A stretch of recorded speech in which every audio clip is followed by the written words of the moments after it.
Gina Kim, and in the kitchen today we have Alexandra Kicenik Devarenne, who is an olive oil consultant and is on the advisory board of the new UC Davis Olive Center.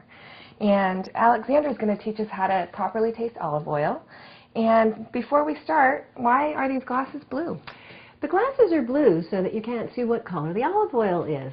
A lot of the things that we do when we taste olive oil is so that you don't have any preconceived ideas. And if it was a bright green oil, you would expect it to taste bitter and pungent, and it might not. Okay. So the first thing we're going to do is warm it up. Olive oil has to be warm when you taste it.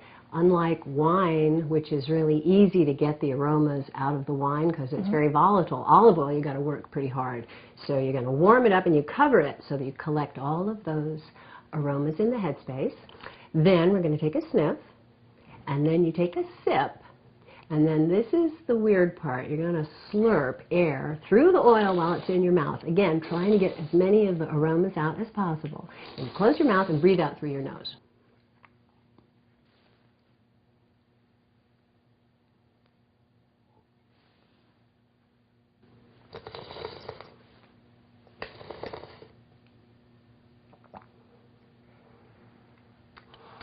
You get a different set of flavors from the back of your mouth. There's a spiciness back there. That's right. You get the pungency. Olive oil has three positive characteristics, and one of them, you have to swallow the oil in order to detect it, and that's pungency. It's the pepperiness. You get a little burn in the back of your throat.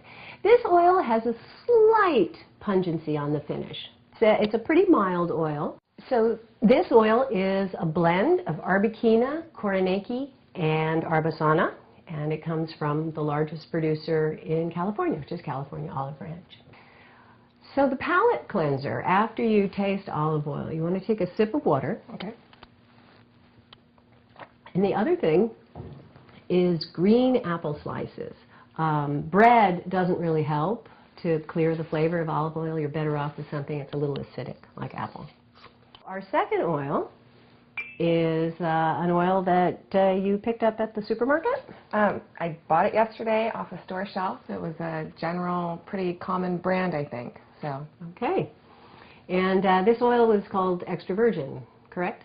It is. And I'm not sure I know what an extra virgin, what makes an extra virgin olive oil extra virgin? Well, extra virgin actually is a legal term. The International Olive Council has a legal definition. It is an olive oil that has been produced mechanically and with no high heat, and it, most importantly, can have no defects.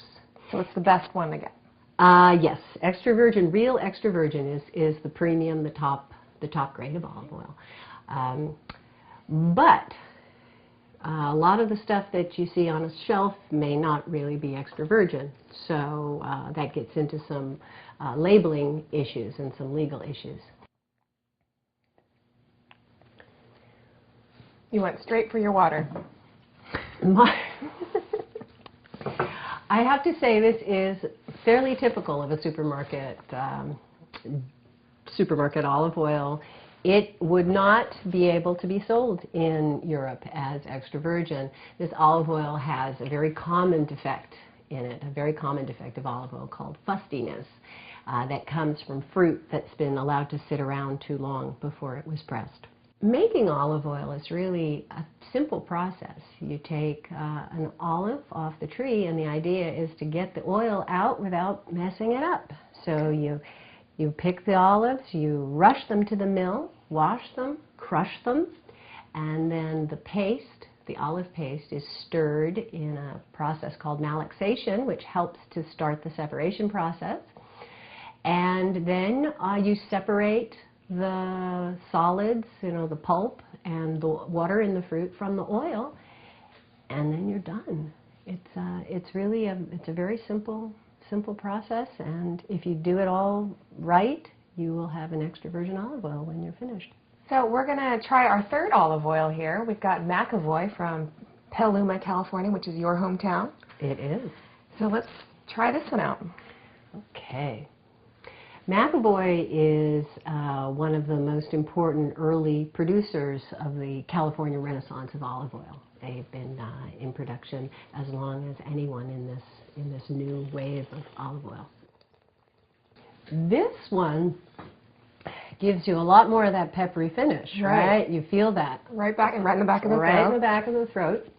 It also has more pronounced bitterness than the last one, but the balance is beautiful. It has lots of fruitiness, as well as this hint of bitterness, and then the pungency on the finish.